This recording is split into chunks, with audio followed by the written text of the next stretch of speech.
Hello, ഇന്ന് ഞാൻ വന്നിട്ടുള്ളത് ഏത്തപ്പഴവും അതുപോലെ 5 രൂപയുടെ ബൂസ്റ്റും ഉണ്ടെങ്കിൽ നമുക്ക് അടിപൊളി ടേസ്റ്റിലൊരു ഡ്രിങ്ക്സ് തയ്യാറാക്കാം. അപ്പോൾ നമുക്ക് വീഡിയോയിലേക്ക് പോയാലോ?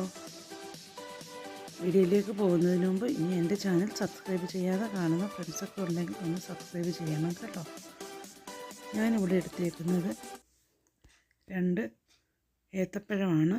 അത് നമുക്ക് മിക്സിയുടെ ജാറിലേക്ക് ഒന്ന് അതിൻ്റെ തൊലിയൊക്കെ കളഞ്ഞൊന്ന് അരിഞ്ഞ് ഇട്ട് കൊടുക്കാം.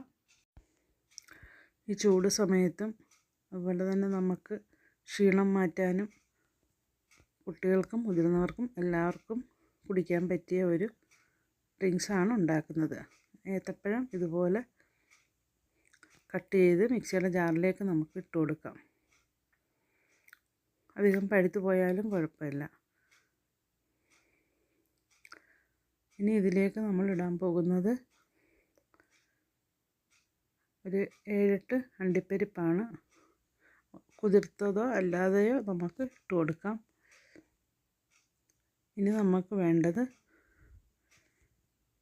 കുറച്ച് ഈന്തപ്പഴമാണ്. അതിൻ്റെ കുരുവൊക്കെ കളഞ്ഞിട്ട് നമുക്ക് ചേർത്ത് കൊടുക്കാം. ഈന്തപ്പഴം അറിയാമല്ലോ, ഹീമോഗ്ലോബിൻ കൂടാനും അതുപോലെ ക്ഷീണത്തിനും ഒക്കെ ഒരുപാട് നല്ലതാണ്. ഇനി നമ്മളിതിലേക്ക് ചേർക്കുന്നത് ബൂസ്റ്റാണ്. പിന്നെ 5 രൂപയുടെ പാക്കറ്റ് ഉണ്ടല്ലോ, അതാണ് ഇട്ട് കൊടുത്തത്.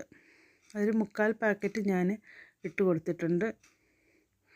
ഇനി ഞാനിവിടെ മധുരത്തിന് പകരം നമ്മൾ ഓൾറെഡി ഈന്തപ്പഴം ചേർത്തു. ഇനി ഞാൻ ചേർക്കുന്നത് ഐസ്ക്രീമാണ്. ഒരു 3-4 സ്കൂപ്പ് ഐസ്ക്രീം നമുക്ക് ചേർത്ത് കൊടുക്കാം. ഇതൊരു മിക്സഡ് ഫ്ലേവറാണ്.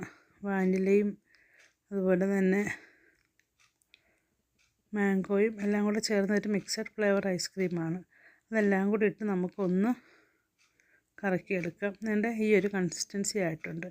ഇനി നമ്മൾ ഒന്ന് ലൂസാക്കാൻ വേണ്ടി നമുക്ക് പാല് ചേർത്ത് കൊടുക്കാം.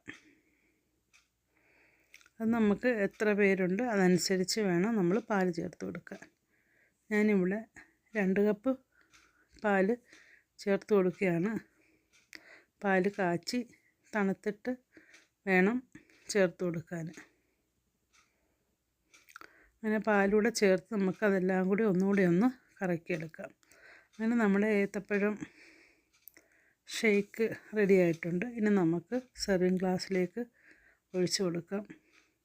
പിന്നെ മധുരം വേണമെങ്കിൽ നമുക്ക് പഞ്ചസാര ഇട്ട് കൊടുക്കാം. ഇനി മധുരത്തിൻ്റെ ആവശ്യമില്ല, നല്ല ടേസ്റ്റാണ്. അപ്പോൾ എല്ലാവരും ഇതുപോലെ ഒന്ന് ട്രൈ ചെയ്യണം. ഞാനിവിടെ സെർവിങ് ഗ്ലാസ്സിലേക്ക് ഒഴിച്ചു. ഇനി ലാസ്റ്റ് നമുക്ക് കുറച്ച് ബൂസ്റ്റ് അതിൻ്റെ മുകളിലേക്ക് ഇങ്ങനെ സ്പ്രെഡ് ചെയ്ത് കൊടുക്കാം. അപ്പോൾ നമ്മുടെ ഏത്തപ്പഴവും ബൂസ്റ്റും വെച്ചിട്ടുള്ള ഡ്രിങ്ക്സ് ഇവിടെ റെഡി ആയിട്ടുണ്ട്. എല്ലാവരും ഇതുപോലെ ഒന്ന് ട്രൈ ചെയ്യണം. ഇനി നമുക്ക് മറ്റൊരു വീഡിയോയുമായി വീണ്ടും കാണാം. അതുവരെയും ബായ്. Thanks for watching.